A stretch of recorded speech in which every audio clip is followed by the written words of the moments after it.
अस्सलाम वालेकुम फ्रेंड्स। आप मेरे चैनल पर पहली बार आए हैं तो मेरे चैनल को ज़्यादा से ज़्यादा सब्सक्राइब करें, लाइक शेयर और कमेंट करें। सब्सक्राइब करके मुझे सपोर्ट करें, शुक्रिया। चंद्र ज्योति की कथा इस प्रकार है। एक बार विक्रमादित्य एक यज्ञ करने की तैयारी कर रहे थे।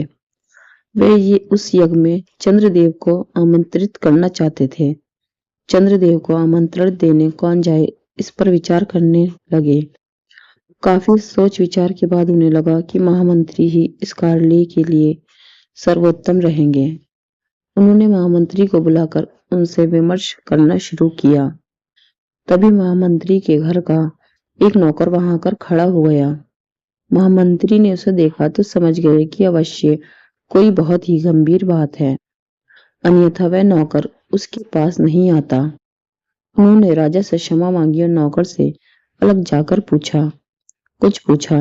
जब नौकर ने कुछ बताया तो उनका चेहरा उतर गया और वे राजा से विदा लेकर वहां से चले गए। महामंत्री के अचानक दुखी और चिंतित होकर चले जाने पर राजा को लगा कि अवश्य ही महामंत्री को कोई कष्ट है। उन्होंने नौकर से उनके इस तरह जाने का कारण पूछा तो नौकर हिचकिचाया। जब राजा ने आदेश दिया तो वह हाथ जोड़कर बोला कि महामंत्री जी ने मुझे आपसे सच्चाई नहीं बताने को कहा था। उन्होंने कहा था कि सच्चाई जानने के बाद राजा का ध्यान बढ़ जाएगा और जो यज्ञ होने वाला है उसमें वह वधान होगा। राजा ने कहा कि महामंत्री उनके बड़े ही स्वाभाविक सेवक हैं और उनका भी कर्तव्य है कि उनके कष्ट का हर संभव निवारण करे। तब नौकर ने बताया कि महामंत्री जी की एकमात्र पुत्री बहुत लंबे समय से बीमार है। उन्होंने इसकी बीमारी एक से बढ़कर एक वैद्य को दिखाई, पर कोई भी चिकित्सक कारगर नहीं साबित हुई। दुनिया की हर औषधि उसे दी गई, पर उसकी हालत बिगड़ती ही चली गई। अब उसकी हालत इतनी खराब हो चुकी है कि वह हिल-डुल नहीं सकती, मरणासन हो गई है। विक्रमादित्य ने जब यह सुना तो व्याकुल हो गए।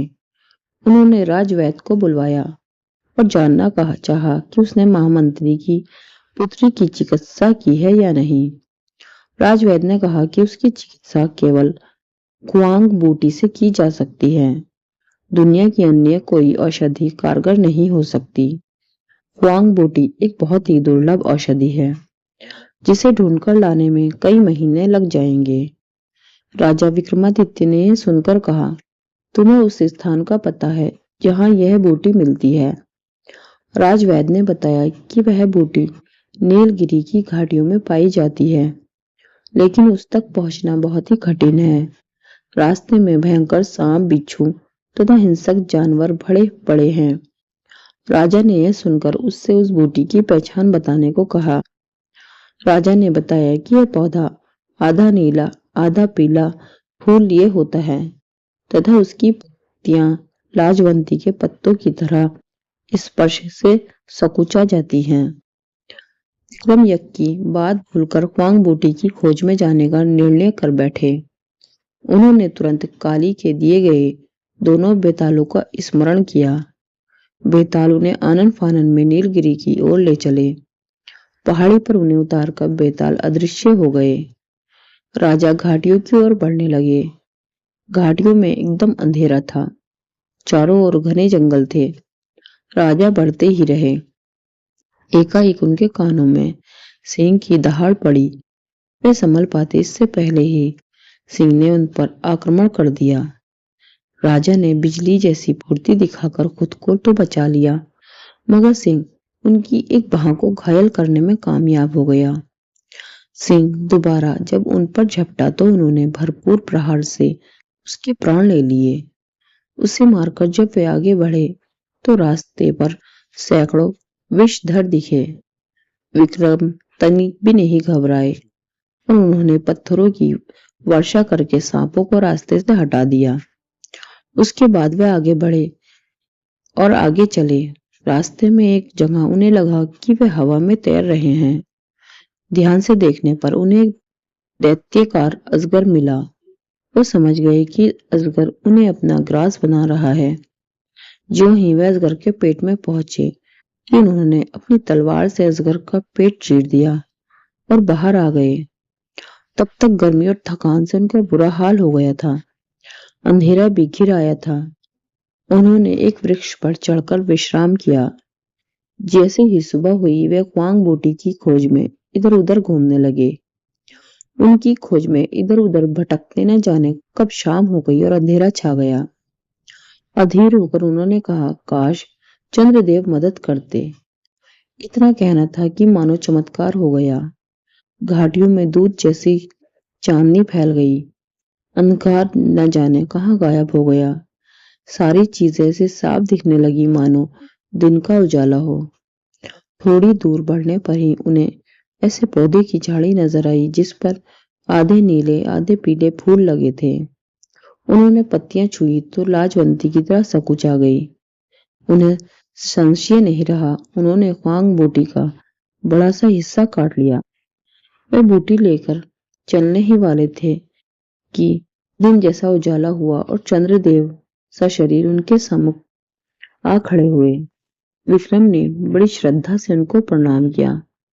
चंद्रदेव ने उन्हें अमृत देते हुए कहा कि अब सिर्फ अमृत ही महामंत्री की पुत्री को जिला सकता है। उनकी परोपकार की भावना से प्रभावित होकर वे खुद अमृत लेकर उपस्थित हुए हैं।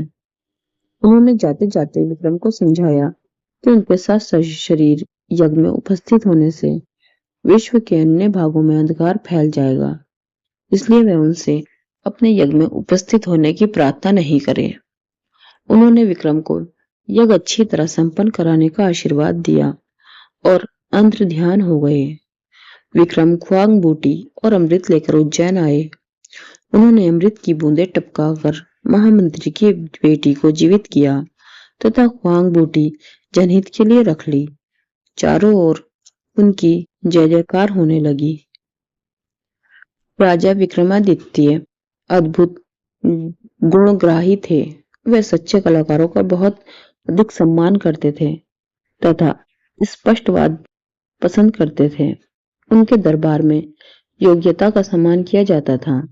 चापलूसी जैसे दुर्गुण की उनके यहाँ कोई कद्र नहीं थी।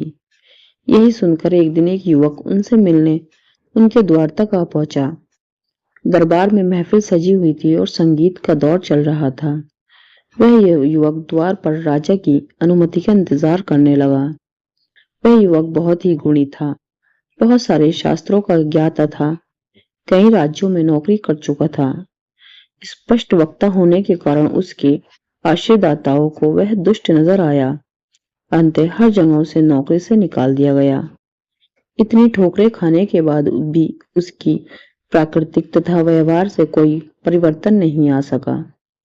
वह द्वार पर खड़ा रहा। तभी उसके कान में वादन का स्वर पड़ा और बड़बड़ाया, महफिल में बैठे हुए लोग मूर्ख हैं, संगीत का आनंद उठा रहे हैं मगर संगीत का जरा भी ज्ञान नहीं है। साजिंदा गलत राग बजाए जा रहा है लेकिन कोई भी उसे मना नहीं कर रहा। उसकी बड़बड़ाहट द्वारपाल को स्पष्ट सुनाई पड़ी। उसका चेहरा क्रोध से लाल हो गया। उसने उसको संभाल कर टिप्पणी करने को कहा। उसने जब उस युवक को कहा कि महाराज विक्रमादित्य खुद महफिल में बैठे हैं और वह बहुत बड़े कड़ा पारखी है, तो युवक ने उपहास किया। उसने द्वारपाल को कहा कि वह कला प्रेमी हो सकते हैं मगर कला पारखी नहीं, क्योंकि साजिंदे को दोष वादन उनकी समझ में नहीं आ रहा है। उस युवक ने यह भी बता दिया कि वह साजिंदा किस तरफ बैठा हुआ है। अब द्वारपाल से नहीं रहा गया। उसने उस युवक से कहा कि उसे राजदंड मिलेगा अगर उसकी बात सच साबित हुई। उस युवक ने उसे सच्चाई का पता लगाने के लिए कहा तथा बड़े ही आत्मविश्वास से कहा कि वह हर दंड भुगतने को तैयार है अगर यह बात सच नहीं साबित हुई। द्वारपाल अंदर गया तथा राजा के कानों तक यह बात पहुंची। विक्रम ने तुरंत आदेश दिया कि वह युवक महफिल में पेश किया जाए। विक्रम के सामने भी उस युवक ने एक दिशा में इशारा करके कहा कि वहां एक वादक की उंगली दोषपूर्ण है। उस ओर बैठे सारे वादकों की उंगलियों का निरीक्षण किया जाने लगा। सचमुच एक वादक के अंगूठे का ऊपरी भाग कटा हुआ था और उसने उस अंगूठे पर पतली खाल चढ़ा रखी थी। राजा उस युवक के संगीत ज्ञान के कायल हो गए। तब उन्होंने उस युवक से उसका परिचय प्राप्त किया और अपने दरबार में उचित सम्मान देकर रख लिया। वह युवक सचमुच ही बड़ा ज्ञानी और कला मर्मज्ञ था। उसने समय समय पर अपनी योग्यता का परिचय देकर राजा का दिल जीत लिया। एक दिन दरबार में एक अत्यंत रूपवती नर्तकी आई। उसके नृत्य का आयोजन हुआ और कुछ ही क्षणों में महफिल सज गई। वह युवक भी दरबारियों के बीच बैठा हुआ नृत्य और संगीत का आनंद उठाने लगा। वह नर्तकी बहुत ही सदा हुआ नृत्य प्रस्तुत कर रही थी और दर्शक मुग्ध होकर रसास्वादन कर रहे थे। तभी न जाने कहां से एक भंवरा आकर उसके वक्ष पर बैठ गया। नर्तकी नृत्य नहीं रोक सकती थी और न ही अपने हाथों से भंवरे को हटा सकती थी, क्योंकि भंगिमाएं गड़बड़ हो जाती। उसने बड़ी चतुरता से सांस अंदर की ओर खींची तथा पूरे वेग से भंवरे पर छोड़ दी। अनायास निकले सांस के झोंके से भंवरा डरकर उड़ गया। क्षण भर की इस घटना को कोई भी न ताड़ सका, मगर उस युवक की आंखों ने सब कुछ देख लिया। वह वाह वाह कर खिते उठा और अपने गले की मोतियों की माला उस नर्तकी के गले में डाल दी। सारे दरबारी स्तंभ रह गए। अनुशासनहीनता की पराकाष्ठा हो गई। राजा की उपस्थिति में दरबार में किसी और के द्वारा कोई पुरस्कार दिया जाना राजा का सबसे बड़ा अपमान माना जाता था। विक्रम को भी यह पसंद नहीं आया और उन्होंने उस युवक को इस दुष्टा के लिए कोई ठोस कारण देने को कहा। तब युवक ने राजा को भंवरे वाली सारी घटना बता दी। उसने कहा कि बिना नृत्य की एक भंगिमा को नष्ट किए लय ताल के साथ सामंजस्य रखते हुए इस नर्तकी ने जिस सफाई से भंवरे को उड़ाया, वे पुरस्कार योग्य चेष्टा थी। उसे छोड़कर किसी और का ध्यान गया ही नहीं तो पुरस्कार कैसे मिलता। विक्रम ने नर्तकी से पूछा तो उसने उस युवक की बातों का समर्थन किया। विक्रम का क्रोध गायब हो गया और उन्होंने नर्तकी तथा उस युवक दोनों की बहुत तारीफ की। अब उनकी नजर में उस युवक का महत्व और बढ़ गया। जब भी कोई समाधान ढूंढना रहता, उसकी बातों को ध्यान से सुना जाता और उसके परामर्श को गंभीरता पूर्वक लिया जाता। एक बार एक दरबारी में बुद्धि और संस्कार पर चर्चा छिड़ी। दरबारियों का कहना था कि संस्कार बुद्धि से आते हैं, पर वह युवक उनसे सहमत नहीं था। उसका कहना था कि सारे संसार वंशानुगत होते हैं। जब कोई मते कहे नहीं हुआ तो विक्रम ने एक हल सोचा। उन्होंने नगर से दूर हटकर जंगल में एक महल बनवाया तथा महल में गूंगी और बहरी नौकरानियां नियुक्त की। एक एक करके 4 नवजात शिशुओं को उस महल में उन नौकरानियों की देखरेख में छोड़ दिया गया। उनमें से एक उनका, एक महामंत्री का, एक कोतवाल का तथा एक ब्राह्मण का पुत्र था। 12 वर्ष पश्चात जब वे चारों दरबार में पेश किए गए तो विक्रम ने बारी बारी से उनसे पूछा, कुशल तो है? चारों ने अलग अलग जवाब दिया। राजा के पुत्र ने सब कुशल है कहा, जबकि महामंत्री के पुत्र ने संसार को नश्वर बताते हुए कहा, आने वाले को जाना है तो कुशलता कैसी? कोतवाल के पुत्र ने कहा कि चोर चोरी करते हैं और बदनामी निरपराध की होती है। ऐसी हालत में कुशलता की सोचना बेईमानी है। सबसे अंत में ब्राह्मण का पुत्र का जवाब था कि आयु जब दिन ब दिन घटती जाती है तो कुशलता कैसी?